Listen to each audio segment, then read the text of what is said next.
Hey guys, in this video I am going to show you that how to fix freezing, lagging and the stuttering issue in the Hogwarts Legacy. I will show you the 4 methods to solve this error. I hope one of them will work for you. So firstly we need to disable the control flow guard in the Windows. For this, just open your system settings and then you have to just click on the update and the security, and then in the left menu click on the Windows security, and after this you have to just click on the apps and the browser control at the right side of this page, and then you have to just click on the exploit protection settings here, and after opening this type of the interface you have to just click on the use default option and make sure that you set it to off by default. Right after that you need to restart your system one time. After restarting, hopefully your problem will be fixed. Now moving to our second method, you have to again open your settings.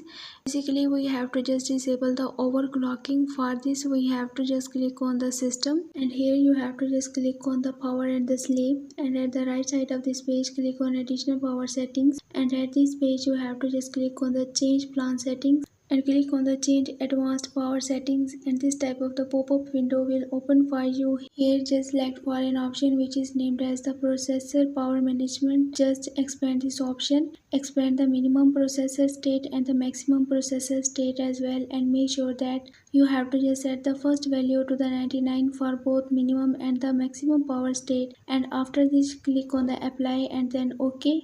Close all of these windows and reopen your Hogwarts Legacy. Hopefully your problem will be fixed. Moving to the third method, you just need to update your graphic card drivers. So for this, if you are using the NVIDIA driver, then you have to just open the GeForce Experience website and check that if any update is available. Similarly, in the case of the NMDA, you have to just open the Radeon graphics driver website and then check that if any update is available, then you have to just update it. If you are using the Intel driver, then you have to just open this website and click on the download now, and doing so hopefully your driver will be updated and your problem will be fixed. So moving to our fourth method, you just need to close all of the unnecessary files that are open in the background, and you need to clear the cache of your PC or laptop. For this, open your run box and then search here for %temp percentage and then click OK. And here you have to just select all of the files and the folders. Don't worry, these all are the junk files. You need to just delete all of the files here. If some files are not deleting, then you have to just leave them and then move to the next step.